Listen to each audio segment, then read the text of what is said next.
to screen share? Not at all. Okay, okay. It's what, 10-minute presentation? Yeah. Okay. Is it? By the way, I was a bit curious about that because I don't know what the format of the session is, and I checked online and I wasn't aware. So I don't know how long we're to speak or what the format is. I know. I was also not given anything, and I wrote in to say what are we doing, and then I was told, well, you have to talk for 10 minutes. But till I asked, nobody said anything. So it's For all of us. For all of us. Well, yeah, but as a result, I think we can just sort of, we'll have to make casual remarks, Nitasha, rather than.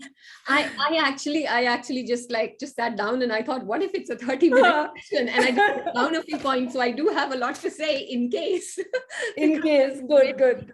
But no, but I thought it would just be so great to to sit and talk actually as well, because I'm seeing you now after at least. I know. That was after. So, I mean, it's just a pleasure to be able to see. I know, it's also lovely. Meet, Professor Palriwala, whom I haven't met before.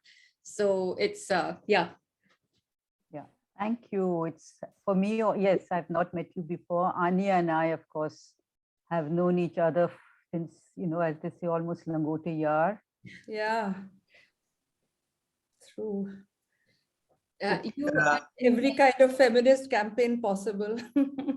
Yeah.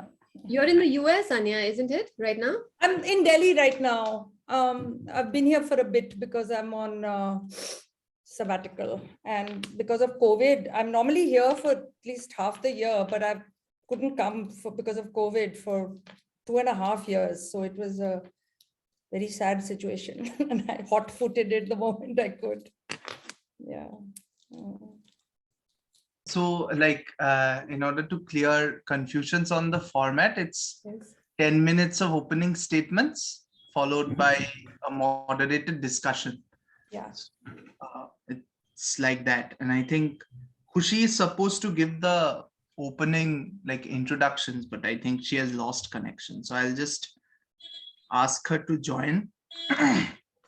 Then maybe I'll add the spotlight to Scutter here. Okay, I think Khushi is rejoining. Once Khushi rejoins, we'll go live on Facebook. It's already 6:30.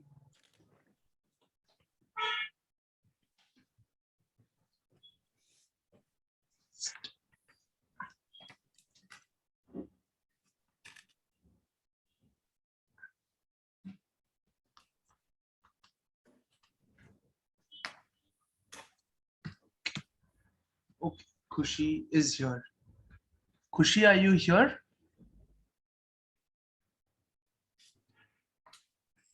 Khushi, are you here?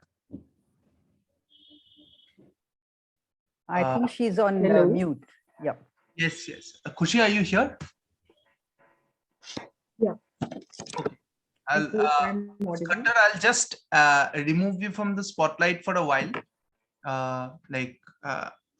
till Khushi finishes her introduction. Then I'll add you here on the screen. So I'll just add spotlight here. I think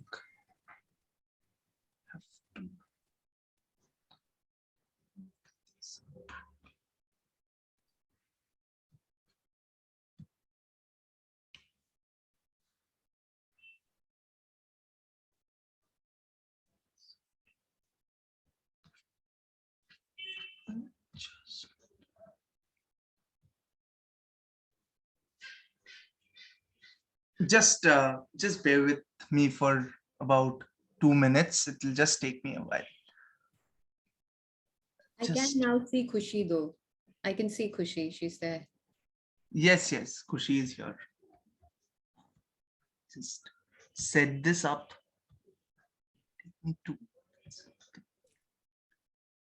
Okay.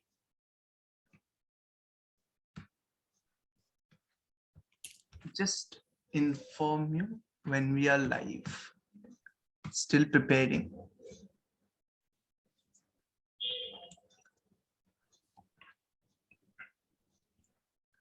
Khushi, I'll let you know when we are live.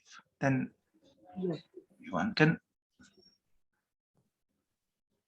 Well, on my screen, there's a message that we are streaming live on Facebook. Yeah, Yes. mine too. Yes. We are. I'm just waiting for it to come. Yes, we are live. Khushi, please start. Hello and welcome everyone to the panel discussion by Gandhi Ambedkar Study Circle on the topic No India for Women. Here I, Khushi Anupriya Dedi, introduce you all to the panelists of the day, Professor Nitasha Kaul, Professor Ania Loomba, and Professor Rajni Palriwala. And this discussion would be moderated by Ms. Nishita Khattar. So introducing our panelists, firstly, Dr. Nitasha Kaul is a multidisciplinary academic, novelist, poet, artist, and economist. Over the last 2 decades, she has researched and published extensively on themes relating to democracy, political economy, identity, rise of right-wing nationalism, feminist and post-colonial critiques, Bhutan, India, and Kashmir. Her books include Imagining Economics Otherwise, Future Tense, Man Asian Literary Prize, Shortlisted Residue, co-edited Economic and Political Weekly volume on Women and Kashmir, and Can You Hear Kashmiri Women Speak? At present, she is an associate professor in politics and international relations at the Center for the Study of Democracy, University of Westminster in London, having previously been an associate professor in creative writing in Bhutan and a tenured assistant professor in economics at the Bristol Business School. Next, Dr. Ania Loomba received her BA Honours, MA, and MPhil degrees from the University of Delhi and her PhD from the University of Sussex, UK. She researches and teaches early modern literature, histories of race and colonialism, post-colonial studies, feminist theory, and contemporary Indian literature and culture. She currently holds the Catherine Bryson Chair in the English department. She is also faculty in comparative literature, South Asian studies, and women's studies, and her courses are regularly cross-listed with these programs. Her writings include Gender, Race, Renaissance, Drama, Colonialism, Post-colonialism, Shakespeare, Race, and Colonialism. Her recent publications include Rethinking Feminism in Early Modern Studies, Gender, Race, and Sexuality Essays on Early Modern Global Contact, on Race and Embodiment, Caste, and its implications for understanding racial philosophies and race in modern India. Dr. Rajni Palriwala, MA, JNU, MPhil, PhD, Delhi, was a professor of sociology when she retired in October 2020. Her research interests include gender, kinship, and marriage, care, citizenship, and the state, feminist theory and politics, agrarian and development studies, and comparative sociology. She has authored Changing Kinship, Family and Gender Relations in South Asia, Processes, Trends and Issues, and co-authored Care, Culture and Citizenship, Revisiting the Politics of the Dutch Welfare State. She has co-edited Marriage, Mitigation and Gender, Shifting Circles of Support, Contextualizing Kinship and Gender Relations in South Asia and Sub-Saharan Africa, and Structures and Strategies, Women, Work and Family in Asia. With this, let's begin the discussion. And now I hand over to Ms. Nishita Khattar to carry forward and moderate the discussion.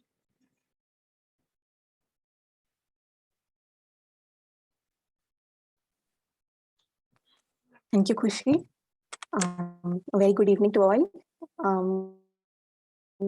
Good day to our visitors from overseas.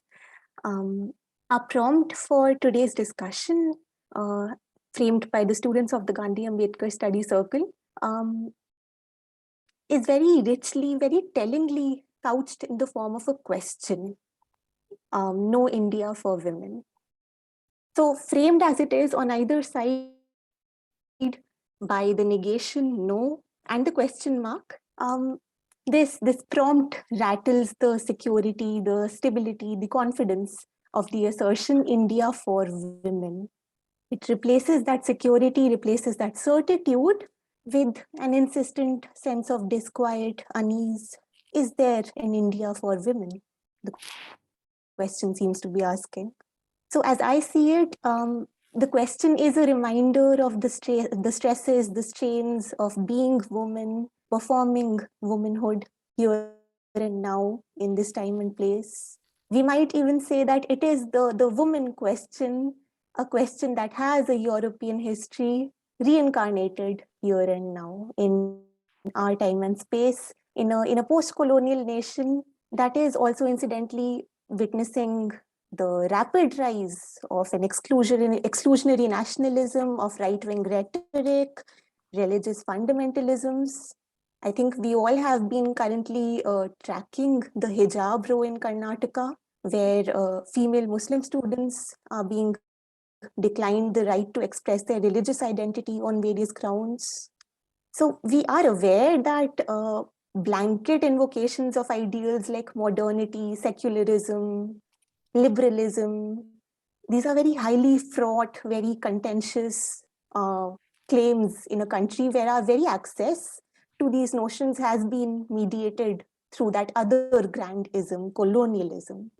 So if India is a space of multiple alternative modernities, what are the spaces, what are the freedoms, public or private, that it is offering to women, that it is withholding from women? These are some of the questions that ripple out from that original, very, very fertile prompt. And we have a panel of illustrious professors who have done magisterial work on the intersection of nation and gender, who have written about the plasticity and dynamism of both these constructs in their respective areas of research. So without further ado, I will turn to them for their expertise on this question, on this prompt. Professor Kaul, may I request you for your opening statement? Yeah, so I actually just messaged you. I wouldn't actually mind at all. I would prefer if the other two speakers, whom I very much look up to, went first. I would feel a bit out of place speaking before Professor Loomba and Professor Palriwala. I think I should go last. I met Ania when I was a student myself, so I would just be totally embarrassed if I spoke before her. Professor Loomba? Sorry. Ma'am, you are You're muted muted. right now. Yeah, I'm just unmuting. Sorry for that. I don't think you have to be so modest, Nitasha, but I'm happy to go first. Thank you for the invitation. Thank you for the opportunity to have this discussion with this wonderful group. And I too, I think it's a wonderful, just a wonderful and intriguing title. So, you know, we all know that India is one of the most unequal countries for women. We have rehearsed the statistics. Every 15 minutes, a rape, gang rapes and murders of women every 30 hours, a dowry murder every 72 minutes, acid attacks almost every 2 days, a woman trafficked every 5 hours. Each year, India has more than 46 million missing women because of feticide. But apart from that, there is the violence of the state, as one young woman has brilliantly called it. The collusion of police, politicians, the political establishment, and the courts. The Hathras rape case is a classic example of that, a case in which, discussing it later, even a former DGP of the UP police said that there was nothing he could say to defend the police. In the cases of violence against women from minority or oppressed communities, the families of the victim become subject to further harassment. In so many cases, we have the public strippings and beatings and spectacular punishment. The spectacle of sexual violence and humiliation seems to be as important to the maintenance of privilege as the lynchings of Black folk was in the US South. And then there are the less than spectacular violences. Child marriages have gone up since the pandemic, which means an even more adverse situation in terms of women's health. In any case, health disparities abound, and we can talk about, about those. Women's participation in the formal labor force has plummeted during the pandemic. Now there are fewer Indian women in the workforce than even Saudi Arabia. And this is despite the fact that, the statistics need a complicated interpretation, as Ashwini Deshpande has reminded us. But of course, the fact is that this country runs on female labor at home, unaccounted for in the informal sector, as well as reproductive labor. One could go on and on. While most of us know all this, we tend to become inoculated by the repetition of these facts. Inoculation is itself a luxury and a mark of privilege, and it is one whose comforts we must refuse. We know too that violence against women, as well as their everyday status, hinges on the fact that women are understood to be both the essence of a community, caste, religion, or group, and the permeable boundary between these.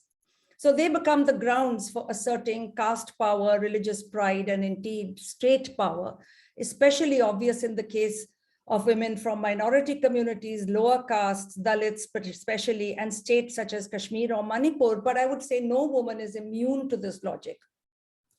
The recent hijab controversy is but the latest manifestation of this pattern, and one that predates the creation of our nation state. This was a colonial logic, of course, we know, and we can talk about how that colonial logic is mirrored by nationalist logic, or whether the nationalist logic even exceeds the colonial logic. But both from outside and within the communities, women become the grounds on which class and racial antagonisms are enacted. Feminists have often said that. But I have always found this formulation a bit troubling, because to say that women are the grounds somehow renders them as nothing but an inert space for the working out of other conflicts. Women are not just the ground, but the targets of this violence. Perhaps it's better to say that patriarchy is attenuated, shaped, sharpened, and manifested in and through every other social and political hierarchy. Thus, our positions on female clothing, marriage, sexuality, political lives, even what is a woman, identity, are shaped by this organic overlap between patriarchy and religion, patriarchy and class, patriarchy and caste, patriarchy and identity, patriarchy and the state. But conversely, we can say that the debates on secularism, on affirmative action or reservations, on freedom of movement, speech, and thought, all also get on the opposite side refracted through gender and sexuality. Now, to speak in such generalities, one could say this is true of virtually every society. Thus, the hijab ban here echoes the Islamophobia of the ban in France and the debates elsewhere, but the particularities of India cannot be subsumed under a general rule. We need to squarely talk about the reasons for the pervasive patriarchy of our cultures, multiple cultures within India, how that patriarchy sutures both the everyday and the spectacular aspects of women's oppression.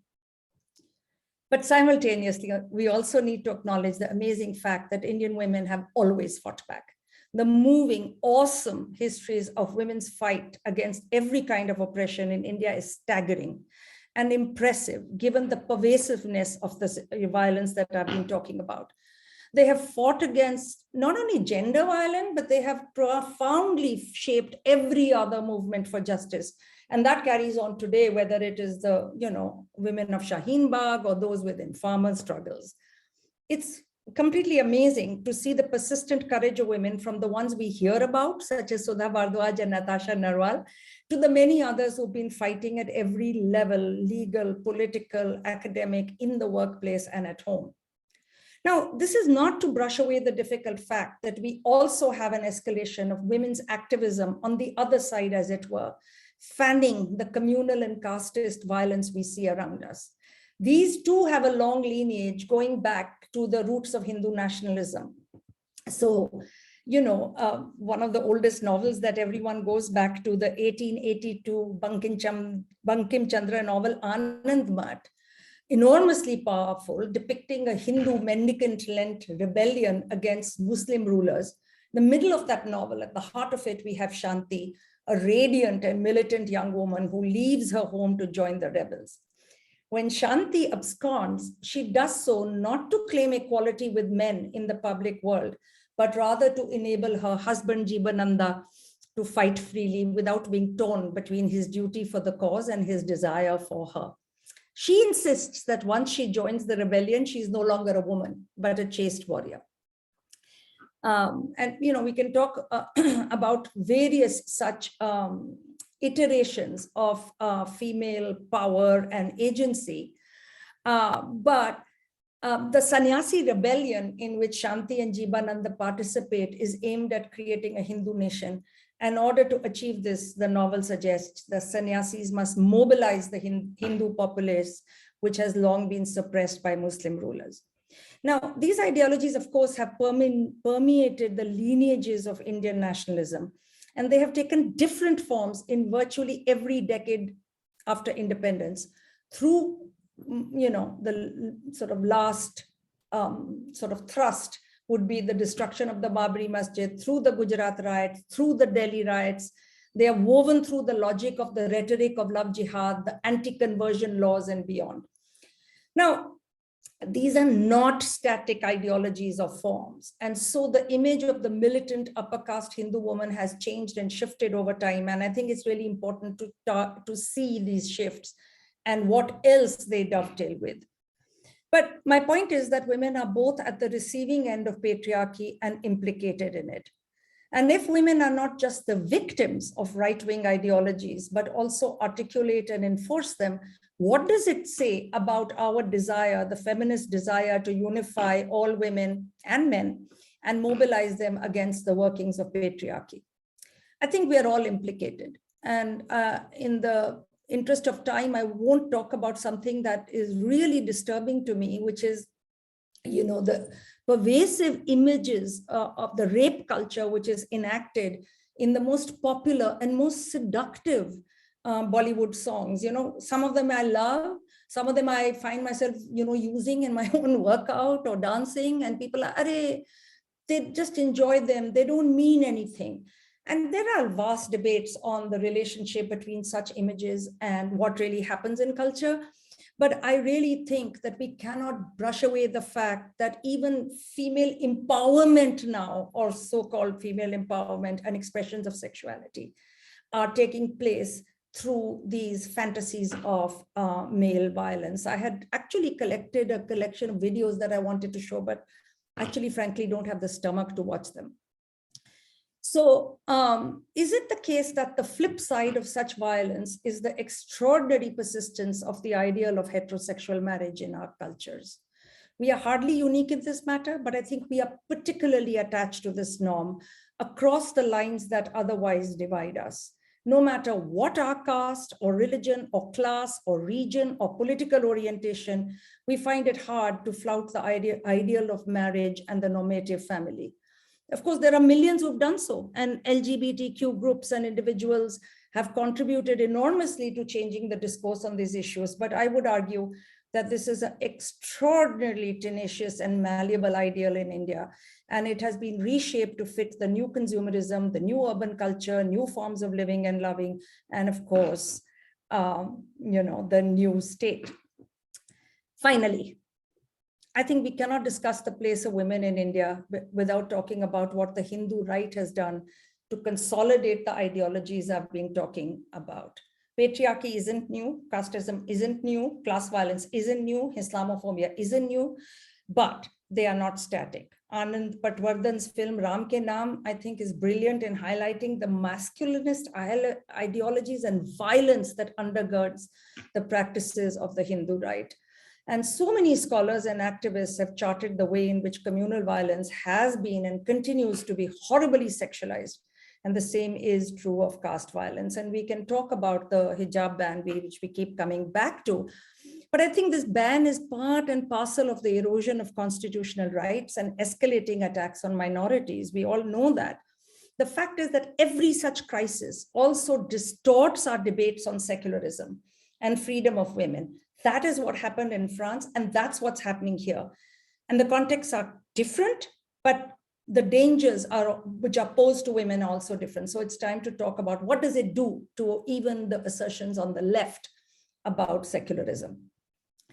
So to conclude, if we have to think about whether or not India is a country for women, we have to attend to both what seems to be repeated over and over again, that is the persistence of a certain kind of patriarchy, and to the new forms and contexts in which this apparent repetition takes place. The erosion of or dangers to constitutional rights, the increasing authoritarianism, the dire economic situation, and the increasing income gap, and the increasing stranglehold of neoliberalism. So is India no country for women? Maybe, but it would be certainly no country without women. There is an urgent need for us to address this situation without the parochialism and defensiveness that many of us often resort to. Thank you.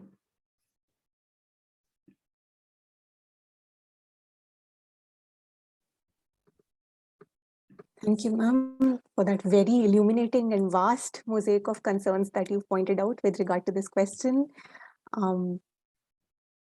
You have pointed out, as in your words, the malleability and plasticity, the tenacity of both patriarchal violence and the efforts to combat it from the other side. The flip side is also a term that you constantly kept returning to, that was a running refrain in your entire opening statement. And that just exposed the contradictions that are visible throughout this question, throughout all feminist endeavors. Taking note of those contradictions, I think, is the first step which you have pointed out. Professor Palriwala, may I request you to step in now? Thank you, Nishita.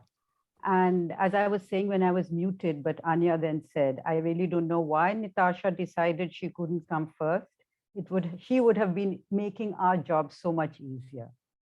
I find it still, despite months of online teaching, very difficult to speak to an audience I cannot see, whose expressions I cannot see, how they're reacting, responding. But I'll do my best. I did yesterday sit down and try and put down some thoughts. And as is to be expected, I think there's a lot which I will be going over again, a lot of what Ania said, but in different words, and I'm sure not as well put.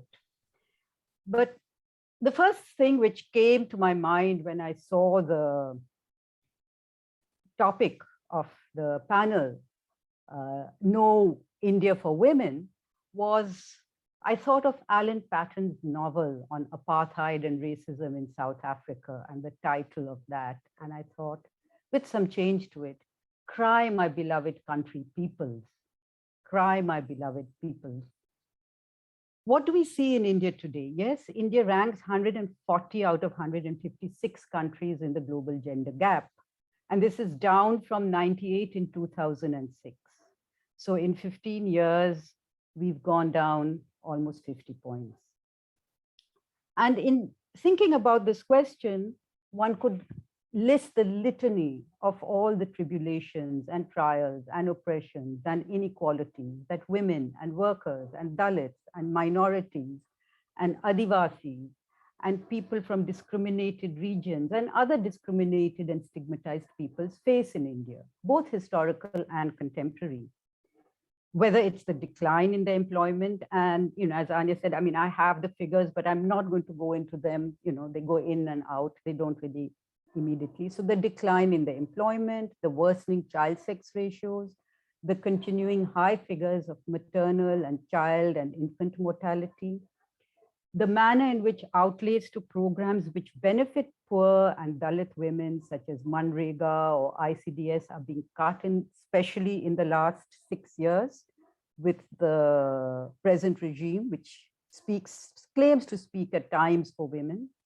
We also see that despite an increase in literacy and education levels of women, which has gone on over the last 3 decades, and girls are taking to this path of education with a lot of difficulty, despite all the obstacles in their way, we still see the lack of income, the lack of access to basic health services that all people, but especially women, need. We see violence and denigration. And as the records show, there's a growing rate of crimes against women in public places, but even more so in the domestic domain. 95% of rapes which women experience are by people they know, sometimes family members. Domestic violence by family members is actually higher than the much focused on rapes outside. Social media, which at one time we thought would give a new channel to the voiceless, to the powerless and the silenced, has of course become double-edged. It's become a tool of hate for those who have the power to control armies of trolls. And with the ubiquitous messages that demean women who speak out, especially those who are of a minority religion or a discriminated caste, and in which workers are also dehumanized. You know, in all the critiques of the Bullibai and the Sulibai controversy, there was very little mention of how women's labor was being demeaned. A maid can be auctioned. That's what that app was saying. We've also seen how this present regime, in the name of population control, and ironically, in the name of the empowerment of women, have introduced new rules of eligibility for women, for all, and which have affected women in particular to stand for local elections, which have snatched their citizenship rights. We know that women as elected representatives in assemblies and parliament are already low, and now this affects them also at the local level. In terms of disparity between the proportions as elected representatives and proportion in population, it's also bad for Muslims. And the only reason it is not as bad for Dalits and Adivasis is due to affirmative action and reservation. Within this, then, what I'm pointing out to is that we see class, caste, religion, regional, and heteronormative values, structures, and relations around gender coming together in perpetuating discrimination, hardship, and marginalization of women. However, rather than accept that India is no country for women, one must assert the recognition, which Ania is in different words already put forward, that there can be no country without them, without all these people. It is they who do all the work that makes life possible for all of us. And yet structures of oppression and exploitation that do not allow women work, dignity, independence of thought and choice, freedoms to live their lives do not just continue, they are not just static, they are amplified. Even if at times moderated or made invisible with some aspects, they get reinforced. There's violence in the everyday and violence that may immediately sear anybody with conscience. What is of great concern over here, I think, is how the minds of so many young people have been introverted into twists of ugliness and rejection of all who question or who are different. For we have to remember that it is people, the relations between and among them, their imaginations and openness to each other that make a country, that make a home, that make a land. Some say that it is those who have lost out, and I think it may be partly true, those who have lost out with the depredations of capitalism and its neoliberal turn, who join into the injustices in the hope that they will get breadcrumbs, if not more, who want to hold on to the hollow hopes of status and power. For me, this is not a sufficient explanation for why there is this continuing both denial and denigration of the diverse citizens, of women, of workers and Dalits. Because it is not just a matter of individuals and individual volition. The histories and remaking of the relations of inequality, oppressions, injustices shape how people know and relate and perceive themselves and others. And again, something Ania has indicated, the dominant, the privileged, the ruling classes and regimes not only need a system in which women, and I will keep reiterating all these groups, women, workers, Dalits, minorities, other stigmatized groups, slave for them, but one which they do not question. So as social structures and privileges of gender, class and caste and religion are questioned, there are multiple forms of backlash. There are attacks on women activists, on women who just dare to be different through violence, moral policing, and apparently banal humor. There's trivialization. There's accusations that women are misusing law. Then there's the appropriation by corporate finance with a new emphasized femininity, which both furthers consumerism and argues that the ends of gender justice have in fact been reached. As long as women are ready for it, as long as women take what is offered to them. There is the co-option by the state, even more so under the present regime. And the lie to the rhetoric of working for women's empowerment is seen in the fact that they still refuse to pass a simple law like 33% reservation for women in assemblies and parliament. Or we see how in the name of empowering Muslim women, they deny their right to choose what they wear, or they don't just make triple talaq illegal as they were demanding, as the women's movement was demanding, but criminalize it in order to cast a shadow over the whole community and take away what may have been empowering for women. Or the way in which they deny young men and women the right to love whom they wish. In the laws they are passing around love jihad. Now, does this mean that I am saying women and other oppressed groups are weak? Absolutely not. Not even when they have been ground down by the structures of oppression. We've heard reference to that. We saw the peasant women during the Kisan protests. We saw the women in the anti-CA protests. So when I say cry that there are people in our country who refuse basic moralities of justice and fairness and equality. And it is a cry not to mourn and to resign ourselves to the new hate and horrors and loss of democracy, but a cry to transform, to cry out in protest, to remake this country and its peoples and its citizens, to enable the country to be what it could possibly be. I recall a hymn which many of us may have learned as a child, and selecting and juggling some lines from it. I want to read some of those lines. Lead kindly light amid the encircling gloom, lead thou me on. The night is dark and I am far from home. Lead thou me on. I was not ever thus. I loved the garish day, and spite of fears, I love to choose and see my path. Keep thou my feet. I do not ask to see the distant scene. One step enough for me.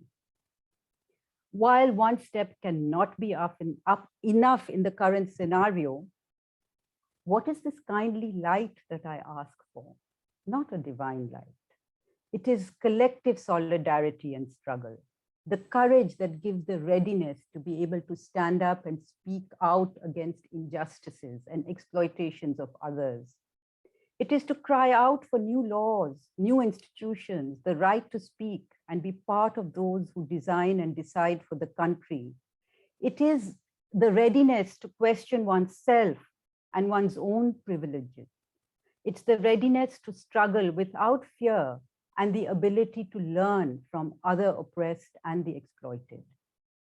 So rather than say no India for women, I would like to recollect and recount all the struggles of women, individual and collective, of women of different castes, classes, regimes, religions, that have made the many possibilities and opportunities which many of us have taken advantage of, and which we now have, it seems, have to fight to protect and enhance through more such struggles. The collective thought and struggle that has enlightened us has made and remade and restitched torn social fabrics. This is what we look for, we work for, to take this country from those who would befoul and destroy it, and to make the India that Gandhi and Ambedkar dreamt of, one we can uphold in our hearts, in our souls, in our conscience, in our lives, in which we can all strive to live in equality and dignity with respect for each other. Thank you.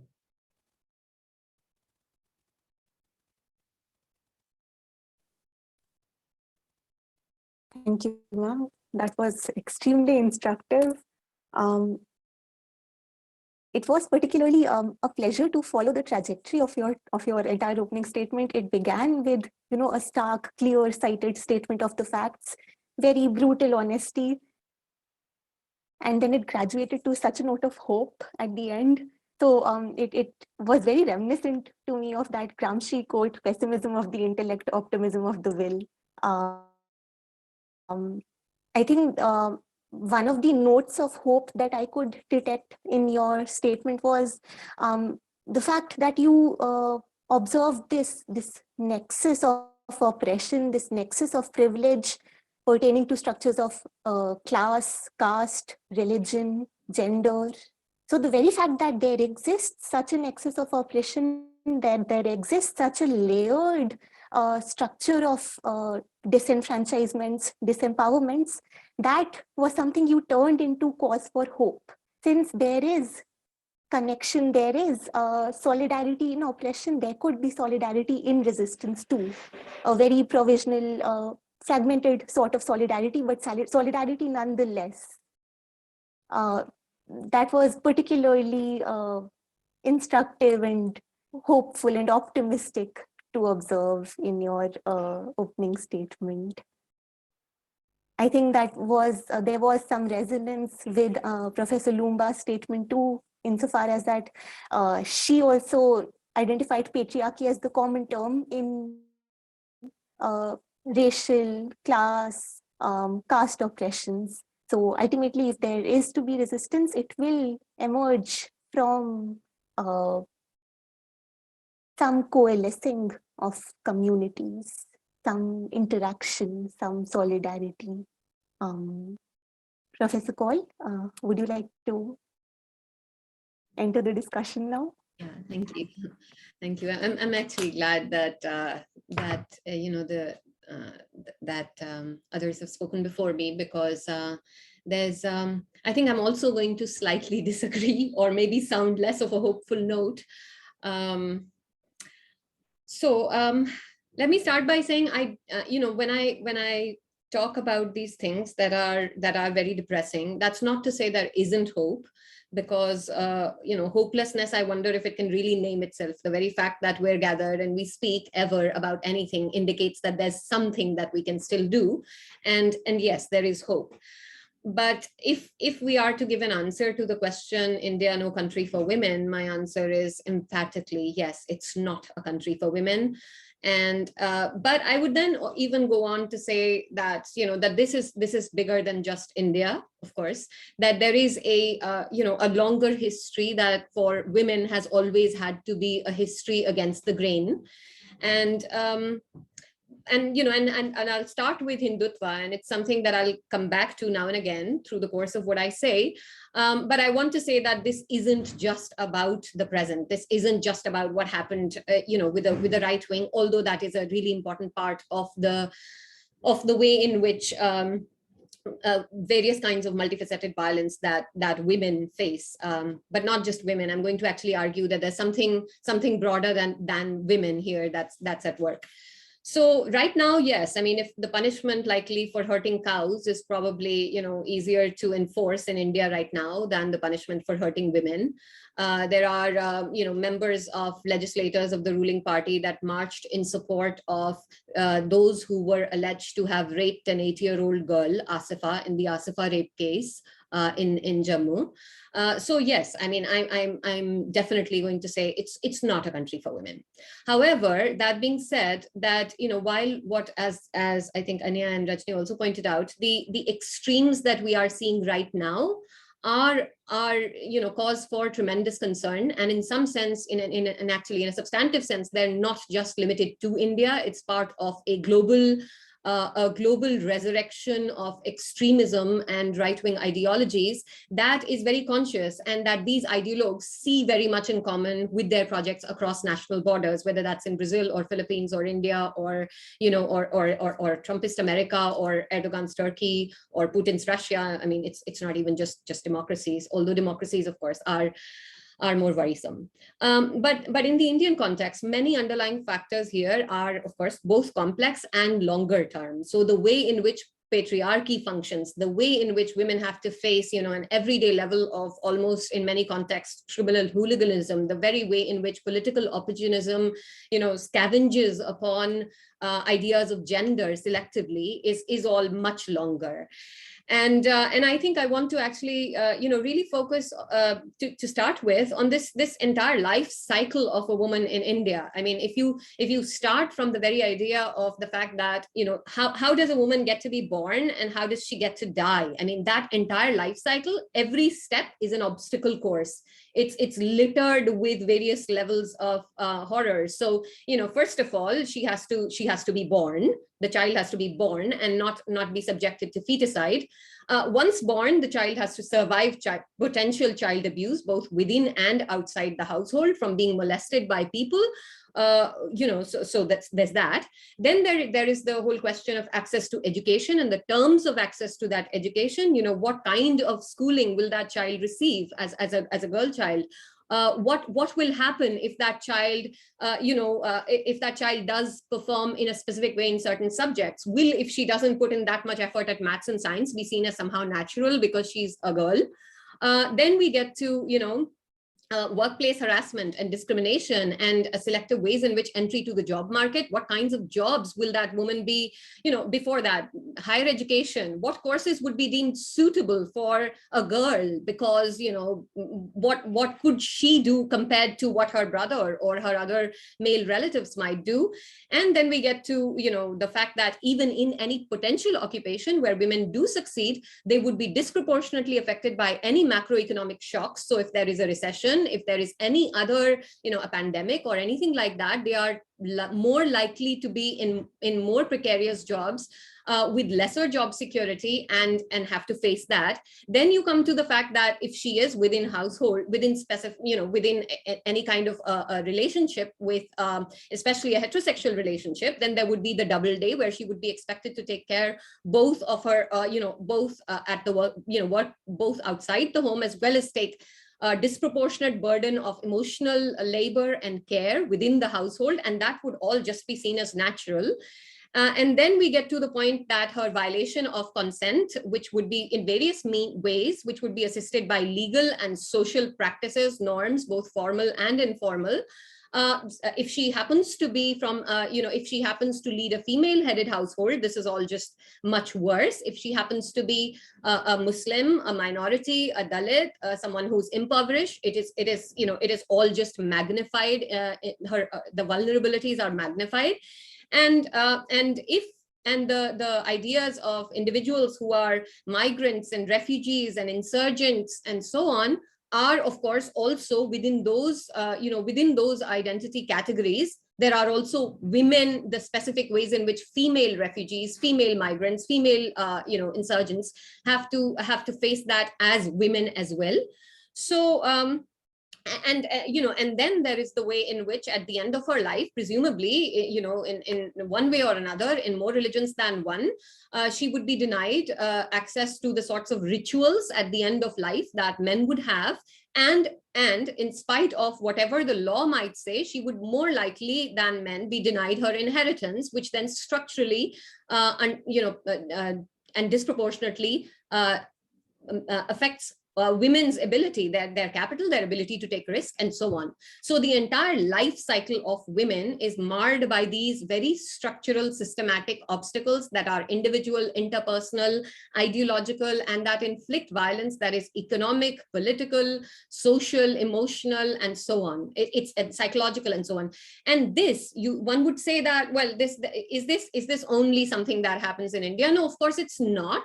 But I think there are intensities, and that the entire kind of package and spectrum of this violence over the course of the entire life is not as intense everywhere in the world as it is in certain contexts, and India is not the only one there. And there are many factors that play a role in why that's the case, and the histories matter there, global inequities matter there, etc. Representations matter there.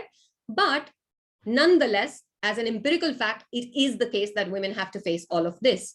So is it a country for women? I would say, the very idea that the discourse in India, it's so routine to find this idea of not just women, protection of women and property, but protection of women as property, which is also what at a more macro level legitimizes the humiliation and violence against women as a way of getting back at men, both in large scale conflicts, political conflicts, but also in everyday situations.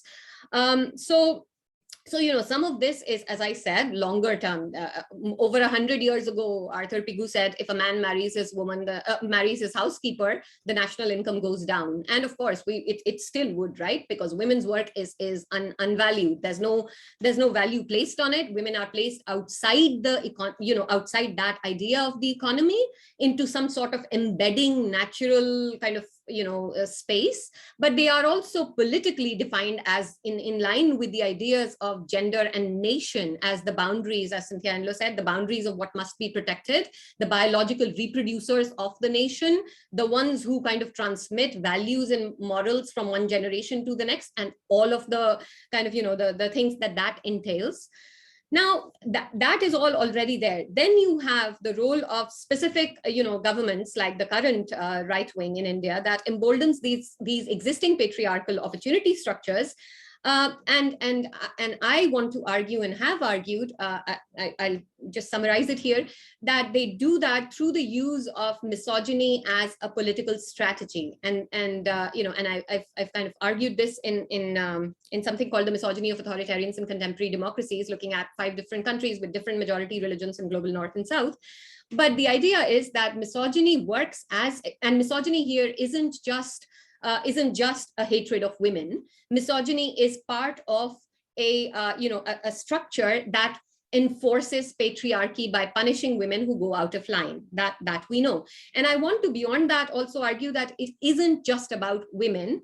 It is the way in which gender works as power is by using the very idea of non-conforming feminine, of that which is feminized and that which is feminist, as a threat and as something that legitimizes all other kinds of threats to the nation. So, feminists or non-conforming feminine or that which is feminized can both be humiliated, devalued, and then be subjected to violence with less problems because of the way in which that is constructed as this other. And why? Because they are a threat to this nation, which is and that includes then the feminization. And this is why we see the feminization of environment movements, of human rights, of demands for human rights, of climate change, that there's a systematic way in which that which has to be attacked as this other is as a prelude to that is feminized before that. So how misogyny works as a political strategy in support of this kind of right wing is one by allowing the building of specific kinds of supporter identities, which is politically really potent and powerful. And again, this goes back to a lot of psychological research that finds that controlling for all other variables, authoritarian and anti-feminist dispositions are strongly positively correlated. Secondly, so it helps people feel like they are part of this thing. Secondly, through the contradictory use of gender talk and of feminist gains, very hard-won feminist gains by these leaders, including the right wing in contemporary India, as a way of deliberately using these contradictions to systematically use progressive gender gains to say, well, we've appointed women, by either appointing people who support the right-wing ideologies or who oppose the reason why those institutions exist in the first place. and that has been a pattern of appointments, again, not just in India, but also in India, appointing somebody who says there's no need for human rights to head the human rights ministry in Brazil, appointing somebody who says, oh, well, this university mustn't have critics on campus as a woman who's heading that university. I'm thinking of the JNU example here. So the contradictory use, and many other examples across other contexts too, the contradictory use of gender by these authoritarians, and thirdly, the legitimizing militarized and masculinist policies. So again, the idea that caring for nature, caring for rights is somehow a feminine thing is then used as a way of legitimizing these strong leaders, because they are the ones who will not compromise, right? The idea of gender and nation here is co-constructed when very kind of and the imaginaries kind of float from one to the other. Think about the surgical strike on the economy and the surgical strike on Kashmir type thing. So then moving beyond that, there's this, so the idea there that I want to say is that it is about women, but misogyny is also internalized. It is about women as women, but misogyny is also internalized by women. So this is, so this is about how gender itself works as this relation, as power in this way. In the digital sphere, as was just pointed out, there's both online and offline evidence of the way in which language works. The use of words like prostitutes, the idea of love jihad, the underlying assumptions about what good women are and what they do as being shared by something beyond the right wing, and therefore the non-conforming feminine, the feminist, and the feminized are consistently seen as this threat to a heteronormative patriarchy, and misogyny is the connective tissue that legitimizes this kind of strongman rule. And so we have questions of various. I mean, I won't go into the hijab ban thing that Ania but I mean just a spectrum of intersectional violence and what is done to women. What women are thought of as being able to do legitimizes a lot else outside the sphere of just how individual women are attacked. So it's not just that. It's only something that happens to be about attacking women. It has this overall, of course, larger purpose that is tied into maintenance of a patriarchal status quo. So women are I guess in the last part of what I want to say, I just want to say that in the context of Kashmir, it's a prime example of the way in which not just that Kashmiri women face a certain kind of violence, or that people who speak about Kashmir are are seen in specific humiliated in specific ways and feminized in specific ways, but also that the very territory and the idea of Kashmir has for the longest time been feminized. And through the discourses of representation, exoticization, otherness, through cartography, the idea of Mother India and Kashmir as the head of this Mother India, through the discourse of possession, how there is this union of Kashmir and India is this kind of Kashmir is a petulant mistress that has to be pacified. Lots of examples of this. And likewise, the violation of consent, political consent of various kinds of people who are governed in authoritarian ways, in ways that resemble colonial practices, the centrality of that kind of thing to the way in which consent is denied for women, to the way in which within the patriarchal context, paternalism works, how enforced silencing works, how accountability is denied, how arbitrariness and humiliation is used to control that the kind of the resonance between that. So having said all of this, which is all very depressing, and to say that actually it is really no country for women, perhaps women have no country. And maybe the very idea of country, at least in the sense of this kind of nationalism, which is, to me at least, a very fundamentally corrupted kind of the modernist nation state, and the kind of nationalism that it wants, to quote Einstein, the measles of the mind. It is actually a fundamentally corrupt sort of attachment that, it's like a Wi-Fi, it drops at the frontiers and then you're not supposed to care. So that structurally there are so many problems with it.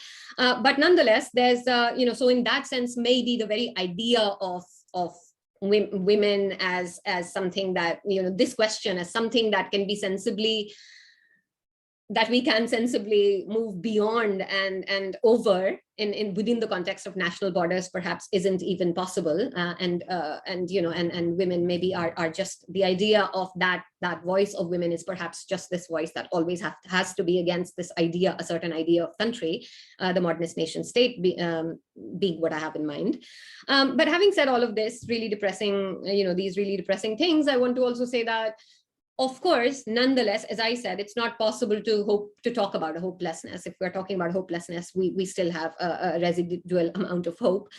Women have, of course, been at the forefront of every struggle of resistance in India and elsewhere. And this is, this comes from the experience of a marginalized standpoint, which, historically, women have been written out of history, invisibilized, erased.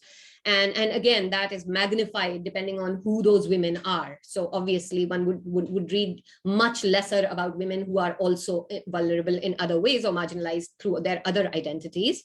But in the present, whether it's the women of Shaheen Bagh, whether it's Parveena Hangar and the APDP in Kashmir, whether it's the female crusaders, activists, organizers, academics, students, everyone, there's a whole range of women who are actually running the world, or at least running the world that we want to see. But that is something that we have to constantly sort of foreground and bring to visibility, and especially in the present, where I think many of the longest sort of, the sorts of things that you would never imagine as being taken away, even those sorts of things are now facing questions, and those sorts of protections, the very basic things from decades ago, are now we're regressing back, not regressing back, where back and forth kind of assumes a teleology. But yes, many hard-won gains are being lost. So I would like to just end by saying this, that if India was a country for women, which I hope that, much beyond India, I hope that we could possibly think of organizing political collectivities that weren't so violent to women per se, and to the idea of what the feminine is, or what feminization does. If we could think of gender in ways that are not so hierarchical and binary, then I think we would see a better country and a better world. But if I'm asked that question right now, I would say no, it isn't. Thank you.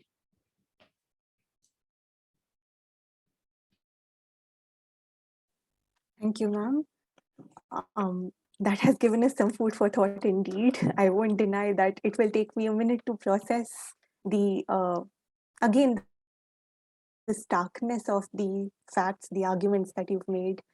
But something that I found particularly remarkable in your opening statement, ma'am, some particularly sophisticated and refined arguments I found there were the dissonance that you're identifying in the question, the question itself of the discussion.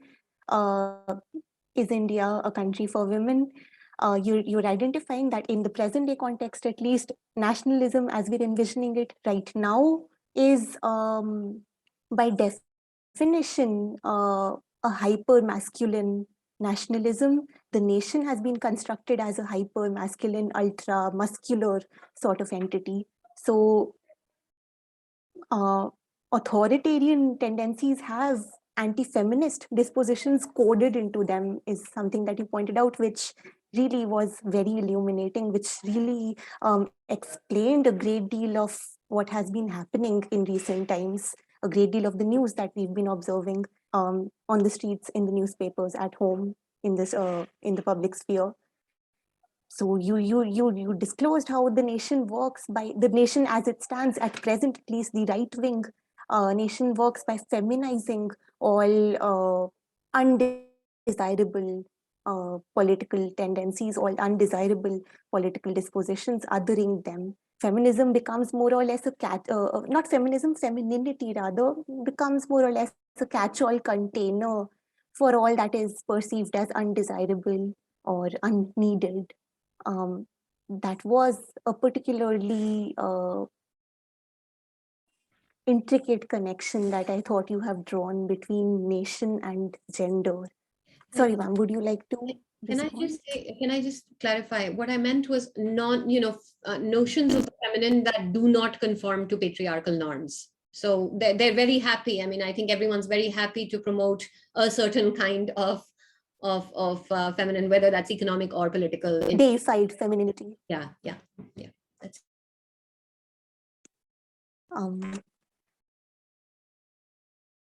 Ania, ma'am, in your statement, you had spoken about the spectacular as well as the everyday nature of violence, of oppression, marginalization.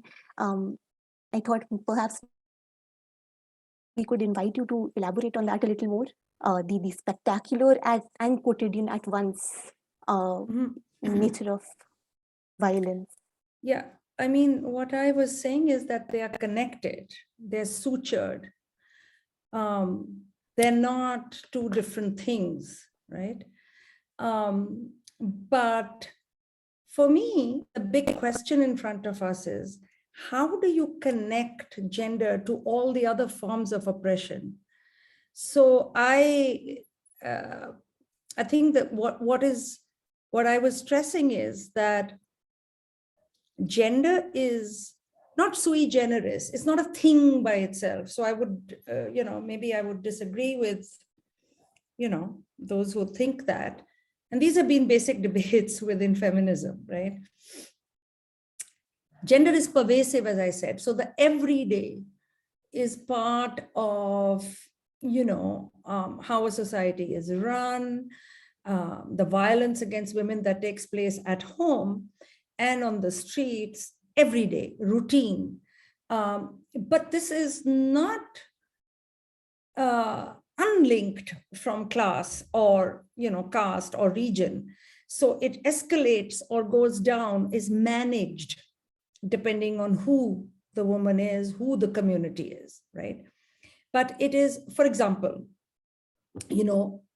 one of the everyday violences is around the question of, it has always been, who should get married, who should be allowed to get married, to whom, how, right? And so much of violence against women is structured around who women can marry, who can they not marry, how they can marry, and then what happens within marriage, and then preparing women for marriage. It's an extremely violent kind of a schooling and ideology that takes place. The spectacular end of that is, of course, if you step out. And so you have lynchings and beatings and spectacles of violence, but all spectacles of violence are designed to reinforce the everyday. They're not in themselves, they have no meaning in themselves. They take place so that the everyday becomes the everyday and it becomes acceptable, right? It's what Gramsci called the common sense, right? How do you, for example, the idea that women are safer at home, right? I think it's a very violent idea. You're safer at home and you're unsafe outside, right? But we know, and I think Rajni pointed this out, all feminists know that most sexual violence, large chunks of it takes place inside the home, right? But once it becomes a common sense that it's a violent common sense. The other common sense, women must get married, they're safer inside marriage. So we know you disallow marital rape, on that token. So for me to pay attention, and this is, but I would say this logic is not sui generis. It is not just the logic of gender. And I really think that as feminists, we have to think what is unique about gender and what is not unique about gender. So this is also the logic of race. It is also the logic of attacks on Muslims. It's been the logic of, racial violence against, Black people, let's say in the United States, elsewhere, it's a caste violence. So the everyday, the spectacle of, a Dalit man cannot, and this is not, it's not sui generis to women. And I think we have to acknowledge the connections. We have to think about those connections really hard. So we can go on about how, women are at the receiving end of all of this. Women have no nation. Well, I would argue Dalits have no nation. You could argue, you could argue the same. I mean, of course, it's an old feminist thing. Women have no country, and Ritu Menon and Urvashi Butalia and Kamla Bhasin's work on partition really brought out that logic, in the case of India and Pakistan, and the states are fighting over the bodies of women and so on. But the spectacular and the everyday is the logic of enforcing a hierarchy. The spectacular is only the tip which will actually enforce what happens. And we can think, you can go on multiplying. What does that mean? So is the hijab everyday or is it the spectacular? The same thing can tip over into the spectacular and the everyday. So you could flog a woman for adultery, right, in public, as happens in certain states and under certain regimes, or you could flog her at home, for looking out of the window, right? And that is a spectrum. Both are violent. Now, the degree of violence, what we call violence, therefore, is sutured to our everyday practices. It's about how we eat. You tell a widow, you cannot eat meat, you cannot eat that, you have restrictions. It's really important to see that, because otherwise we exceptionalize violence. And when you exceptionalize violence, you kind of don't look at the everyday. And you think that's terrible, but the rest is okay, the rest is okay. So that's what I meant. We can discuss other examples, but the examples can multiply. The logic remains the same. And I will disagree with Nitasha in one way. I am really concerned that we should talk about what is particularly problematic about India, okay? I know that, all right wings do that and all right, it's happening everywhere, but it's not happening in the same way everywhere.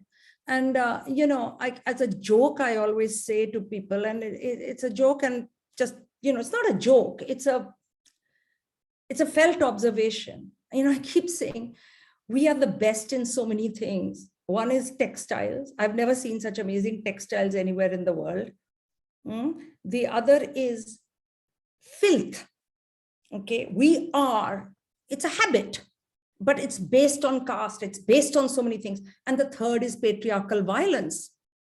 There is machismo in Latin America, but and of course you can go on multiplying, but at least in my limited experience, I do not think that women are as unsafe in public space pretty much anywhere. I haven't been to the Middle East, I haven't been to Saudi Arabia, yes, maybe. So this is not meant to be an absolute statement, okay? That's why I said it's a joke. It's not a joke. It's but for me, it is always startling how much the ideologies of shame and whatever, horror. So, yes, it is true everywhere. Yes, it is true. But in this thing, we should be concerned to address why it is so true of us and why is it true across caste and gender and community lines. Of course, there's a difference and we can discuss that. And some are more, the everyday violence is more in some communities and not in others and so on. And this is all being studied, but the exceptional rises in moments of crisis, and it is always designed to manage that crisis. So we can talk about when it rises, when does it erupt, when is it allowed to erupt, and when is it made to erupt, I'll stop there. Shall I speak? Yes, Professor Kaul, please go ahead. Yeah, so I'm glad we have time, and this is a really good discussion. So what I'm not saying is that it's everywhere. There is a certain way in which the history that we know and the history that we grew up knowing everywhere has tended to minimize the contributions of women. And women historically have been denied the sorts of opportunities that men have had to be doing things and to be known for doing the things that they have done. So that is the long part, that is the everywhere that I'm referring to. And this becomes, I think, especially exacerbated over the last several hundred years, and that's of course the consequence of a certain kind of modernity, and which requires this public-private divide, a certain Cartesian dualism, which becomes, which then is really important. There's nature and there's reason, there's and that structuring of binaries is so central to the very idea of what science is, what the West is, what it means to be developed, to be civilized, and so on. So that, of course, that's the part that has kind of seeped in, that has historically been so important over the last centuries. Now, what the nation state, the modern nation state as this particular form, that I think is the modern nation state as this particular form that we see, and the kinds of violence that it has been born from in post-colonial societies, and so that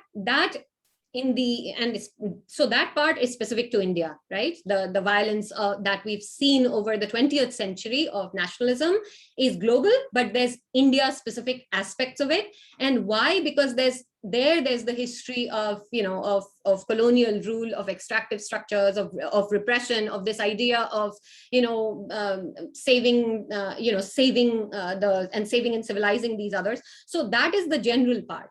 However, I think that's one specific page, and separate from what I want to say about the commonality of the territorial impulse and the way in which this idea of possession, control, and legitimization of violence, that commonality, that very idea of territoriality has with an idea of gender itself, an understanding of gender itself as power. There isn't like that idea of gender as this hierarchical binary where one term is valued more than the other. That thing of white, black, Savarna, Dalit, reason, emotion, that very structural hierarchy of gender as power, that leads and allows for possession, control, legitimization of violence, which I'm saying is both available to see in the case of nation states feminizing, occupying, controlling territories and legitimizing that, and the way in which consent for women and for individual women or for those that challenge that structure. So I'm talking really about gender as underwriting power there, that idea of gender as underwriting power.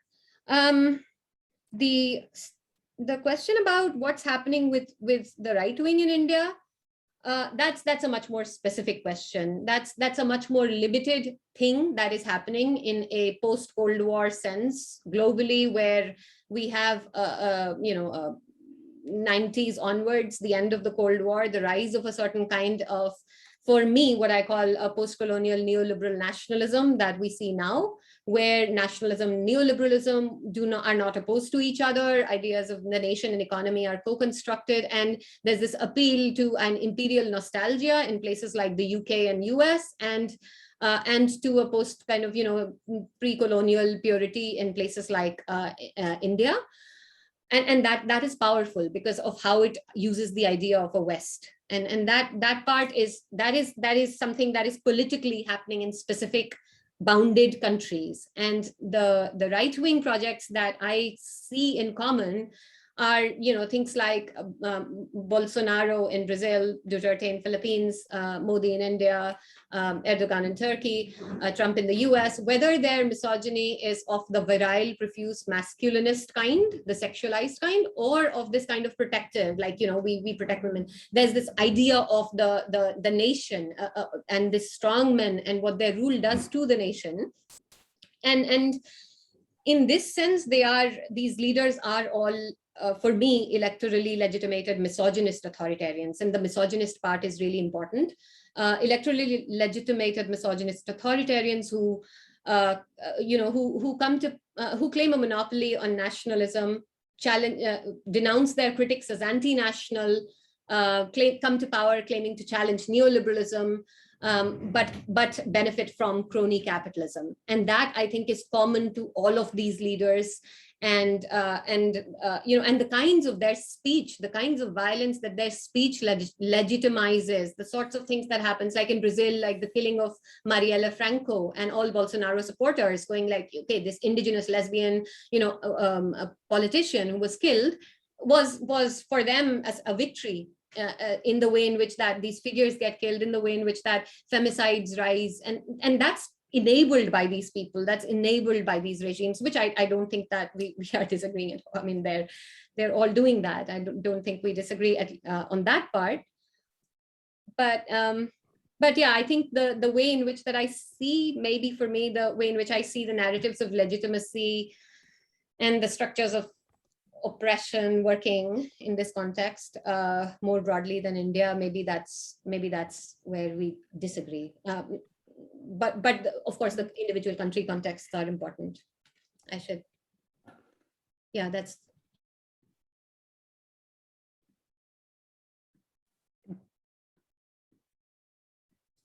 Professor Palriwala, would you like to supply a third perspective to? Yes, I don't know about a third perspective, but I would like to raise a few things over here. I think, one of the things is that, okay, we do need to put India into a global and an international context. And I would what I would assert, and I'm not going to elaborate on it, is rather than just talking about these similarities or differences, one looks in terms of connections. And we know that a lot of what is happening in India in terms of the connections, there's an old-fashioned word which we don't like to use, imperialism. An imperialism of neoliberal capitalism, which we see through being asserted through the World Bank, through institutions like that, where they have no problem about, on the one hand, talking about empowerment of women, on the other hand, allowing ideologies which demean and disempower women. And I think that's what, in a sense, we want to address. And I think what I would really like to see us addressing over here, if we're going to talk about whether there is no India for women or whether there can be no India in which women are not respected, is how there is a certain speak which goes around, which we have to take apart and we have to address, which is very specific to India. One is the way in which empowerment of women is global, but the particular way in which that slogan is used to, in fact, undermine policies which could enable the independence of women and the freedom of women.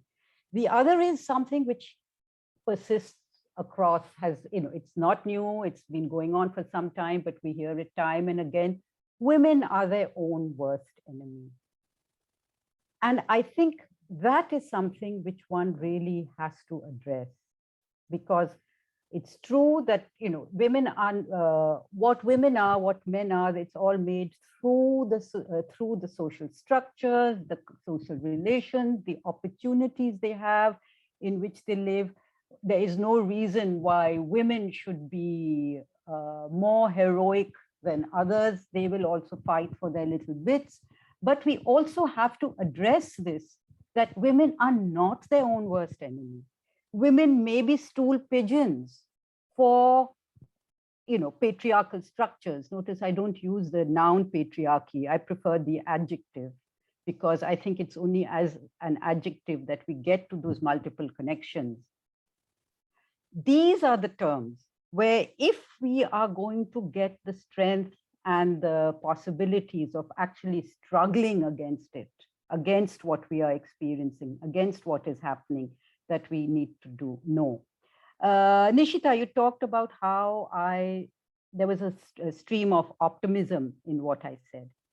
And yes, and I would like to, at this point, sort of differentiate that optimism from what I think Berlant very clearly put forward, the idea of cruel optimism. And why do I say that? We may not believe in territoriality. We may critique the nation in terms of territoriality. But we know that women accept so much because of their desire, their hope for a home, a home which will not be the cruel home they have. But if there is no other home, they will live with that cruel optimism that it may get better. It may get better.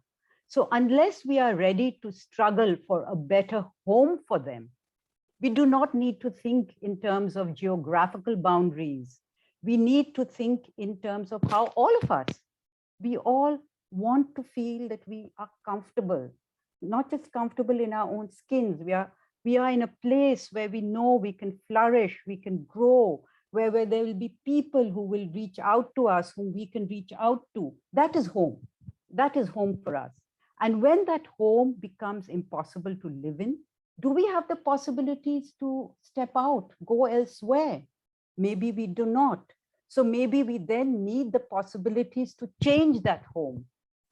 But I think the idea of home and belonging, if we reject that, we will be rejecting what a lot of women, what keeps a lot of women in oppressive relations, which keeps a lot of women on the side of those who demean other women, and what keeps not just women, but many other groups. When I talked about the young people, how that troubles me, the young people whose minds have been, twisted with ugliness and hate. It is their idea of home which we are rejecting, the content of that home which we are rejecting. But the yearning for a home, we have to build on, I think. Thank you.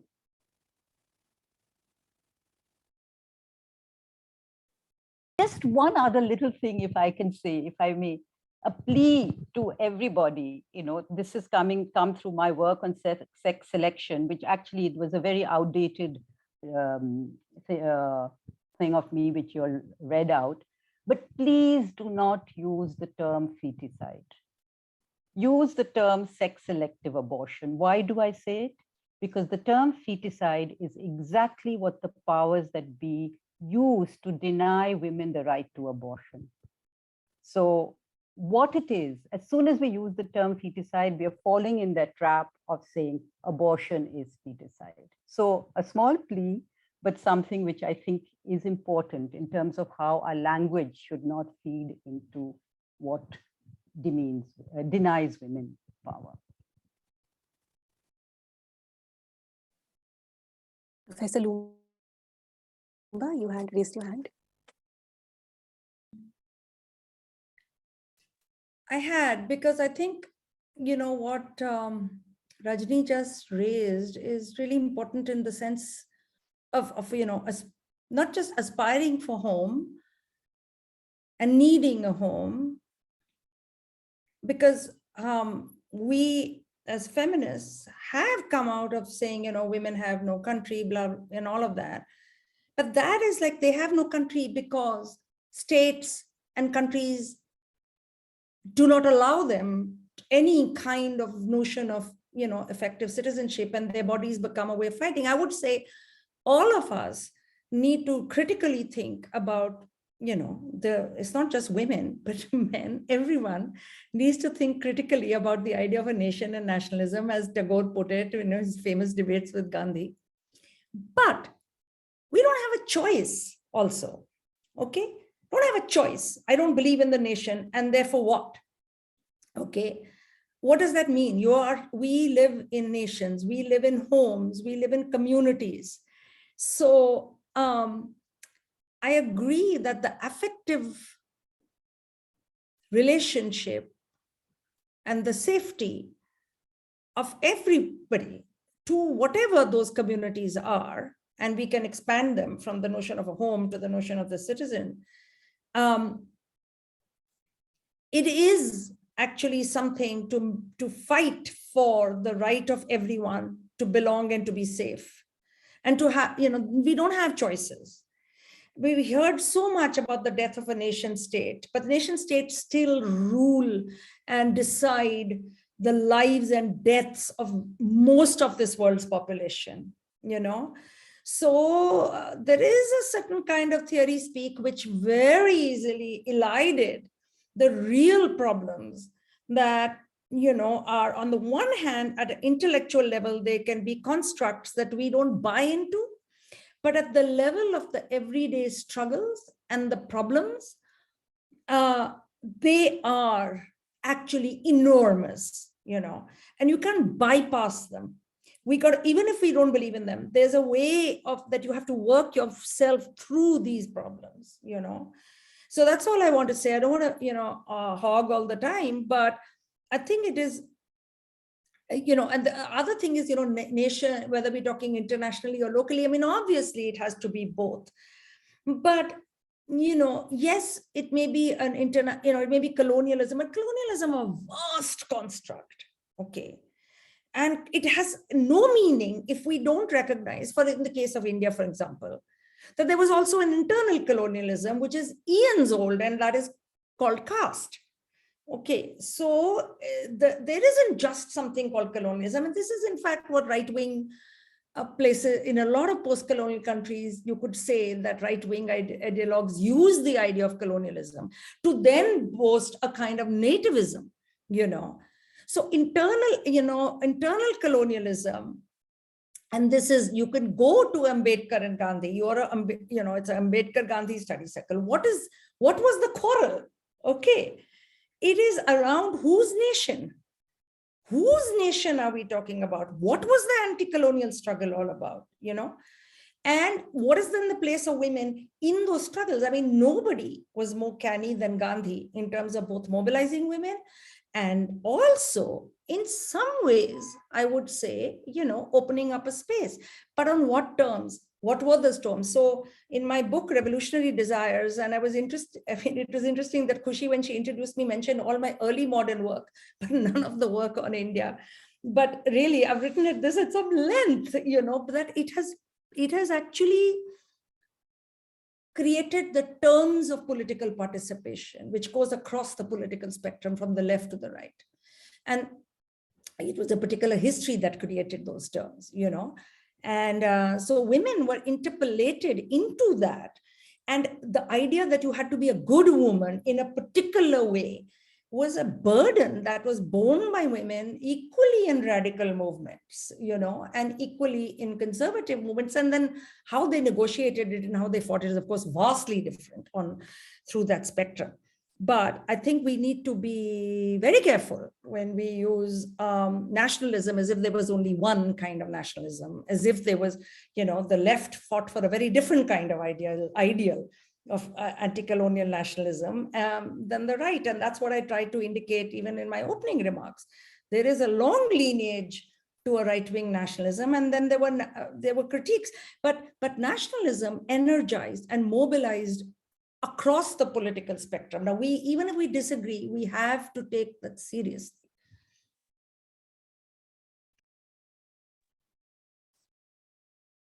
Can I speak, Nishita? Yes, Professor Kaul, of course. Yes, thank you. That's a lot of food for thought. So I was thinking of this idea of home that Rajni referred to, and I agree that there is, I just want to say two things. One, that I agree that there is a need that, a kind of psychic need that people have to belong and to feel safe and to feel that they can grow from, from that location. And that doesn't have to be a necessarily geographical location only.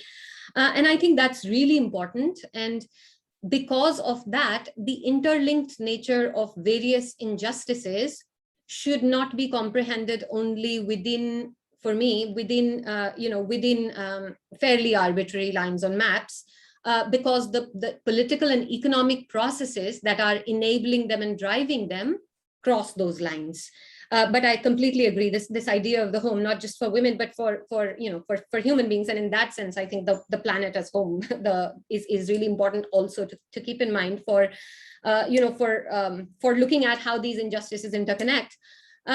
For the people in the right wing who are enrolled into a certain understanding of these right wing projects and derive their kind of identity validation from them, I think that it's partly psychic, but I also think that it's also driven in quite some measure by the way in which there's also a kind of a censorship of media, implicit and explicit, the economic ways in which they're just denied the access. Like, I think it's for them, it's not that they are actually making up their mind, knowing the ideology or being able to see it even for what it is. I think there's a lot of kind of deliberate maintenance of ignorance-based agnotological practices, economic ways and means in which they're, so for instance, to take a very practical example, it's not just that the great leader Modi is beloved by everyone who supports him, it's that very often they just don't even get to encounter the alternative because there are billboards everywhere, and there is everywhere the WhatsApp that they get. So it's also very, very structured in very kind of structural ways, very material ways they are denied that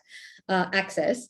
But that's just a sort of point that really says that the interlinked nature and the solidarity and affinities are really important.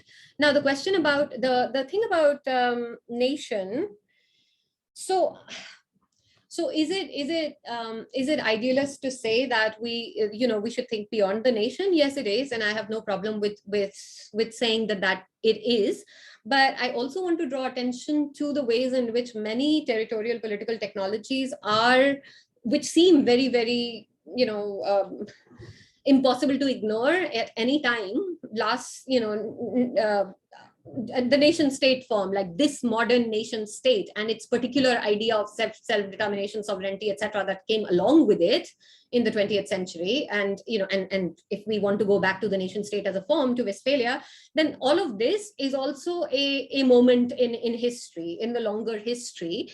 And what I'm objecting to the nation state, this idea of the nation state, why I think we need to think beyond it, is one, because it tries to, it has such a powerful hold on defining the boundaries of concerns. And that to me is problematic, not for everyone, not for the people here, but I think it can do, have that hold.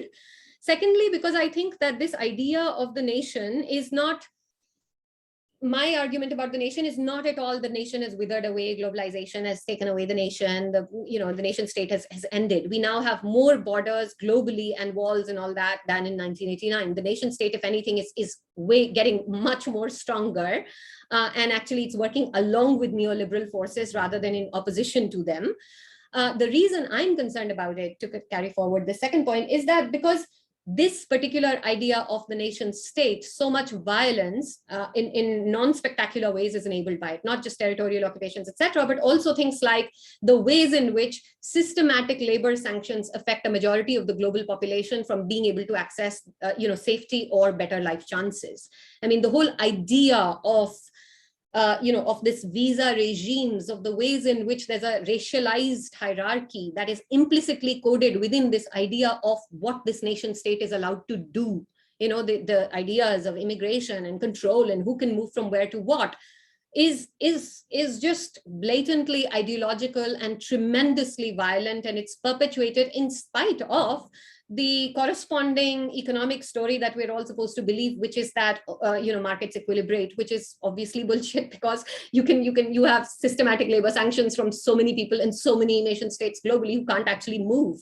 So it's paradoxical, yet it's just these two things are working constantly. So for me, the nation state in this particular form is is something that both creates and benefits from racialized capitalist hierarchies, and that's why I object to the nation state. Not because I think it's being eroded or anything. It's not. It's getting stronger, and it will continue to get stronger, at least for the foreseeable future, until perhaps technologies or climate disasters force us to move beyond that, as the empires once thought they were inevitable, but they weren't. And finally, the third reason why I think the nation state is problematic to me is because, yes, juridically, the nation states, we had decolonization, nation states have so many more nation states got created, but the idea of the kind of the fundamentally emancipatory, liberatory idea of what decolonization was supposed to mean, which was supposed to lead to real self-determination, which is a hugely paradoxical concept, but in some ways, because how to define the boundaries of it. But nonetheless, the fact that self-determination was not realized for so many nations that clearly aspired to it, and now face themselves as becoming just endless, entrenched, politically unresolved conflicts with constant violence that people have to live with, whether they are living there in those territories or have been displaced from them. I think that third thing is also how this idea of the nation state and then the nationalism that it requires as its fuel does not meaningfully give self-determination. Now, you could say this is, of course, part of the longer argument also made by, so many other scholars, but including Dalit scholars and Ambedkar, this idea of what kind of self-determination is possible within this nation state.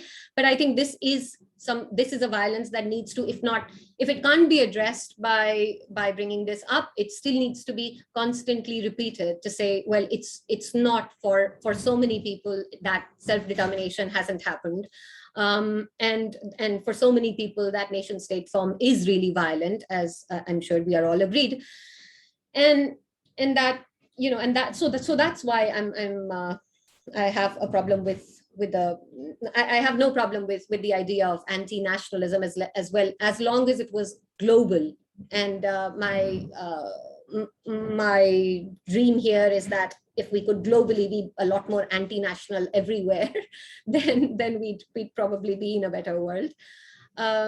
Lastly, yes, thank you so much, Rajni. I think I used the word feticide, and language does indeed matter. I hadn't thought of that, but I do think of so many ways in which language matters. And so, the switch from colony to colonized, slave to enslavement, all of these process forms is important, as is understanding how metaphors enable wars. And Césaire's, I can't remember the exact line, but there's this part where he talks about, like, is it possible to speak of, like, even light and dark, like the way in which we associate, there's certain connotations that come with just the very use of the word dark. And there's a place in his diaries where he talks about how is it possible for us, is it ever going to be possible for us to talk about dark innocence or something like that? Like, will language ever allow us to move beyond that? But I shall definitely be very aware of that word,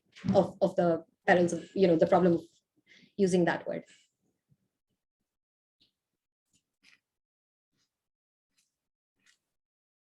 Thank you, ma'am.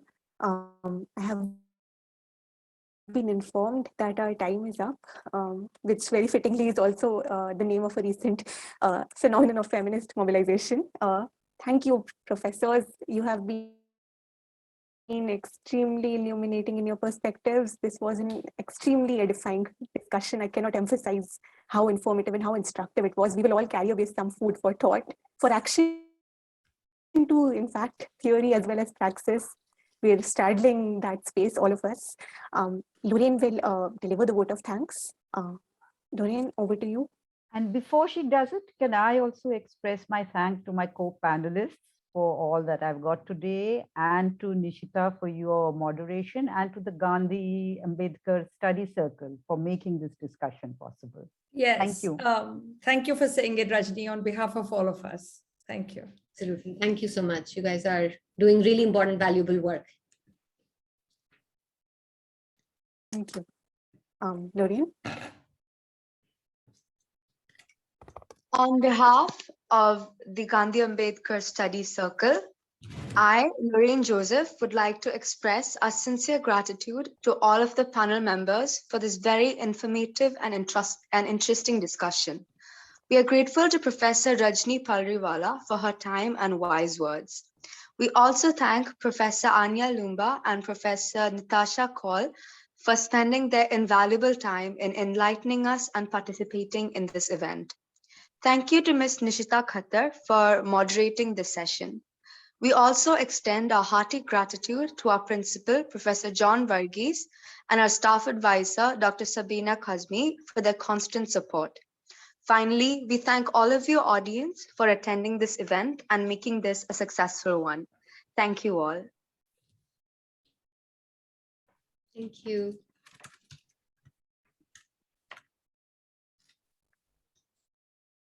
Thank you so much, ma'am. Thank you. You guys for organizing this. Can you see me? Yes, no, sometimes, these sessions end and the whole thing goes off. So I was just hopeful that won't happen. I can still see some people here. I don't think you guys sent us all an email, right? Rajni, I don't have your email, but I'd like to drop you a message or something. I can't hear you. Ma'am, you're muted. Sound. Professor Palriwala is muted. Okay, I thought it was a joint mail to all of us. Maybe I'm Okay. wrong. When I next come to India, it would be really nice to catch up. I'm just checking. Let me see. Did they not send it a joint mail to all of us? No, ma'am. No, ma'am. We Okay. sent it separately. Actually, we had approached like others as well. So Yeah, no. And you need to protect people's Right. privacy. So Nitasha, it's a very simple email ID. If you note it and you send me a mail, then I'll have yours. Yes. RAJNIP, Yeah. or as friends say when they see my email, rajnip@gmail.com. Perfect. I'll just drop you a message right now. Please do. Thank you. Yeah, thank you guys all for organizing this. I'm sure it must have taken a lot of effort and coordination on your part to get. And you'll have another day of it also. So this session, which starts at 8:30, does the same link work for it? no, ma'am. It's a Okay. different link. Do you In want any to? case, I'm not you sure want if to- I'll be able to Okay. attend because Okay. I am doing this in the midst of a family crisis, which I have to get back to. Okay. All the best for it. I have to also get to a meeting, but I'm guessing it's okay to share your talk, right, Rajni? I guess Ania and Rajni would Yeah. have a problem. Yeah. I mean, I'm assuming when these people have recorded it and streamed it on YouTube, Oh, it's on I mean, Facebook. on Facebook, which forgot. I am not Are you on. still on Facebook? I am not on Facebook, but they have streamed it on Facebook. I see. Yes, It's yes. going I to forgot that. circulate. So I forgot that. Of course, yes, it's on Yeah. Facebook. Yeah. Okay. All right. Okay. Thank you very much. Say thanks to Kushi as well for me, and thank you, Rajni. Nice to meet you. Thank you. Thank you, everybody. Okay. Thank you. Thank you.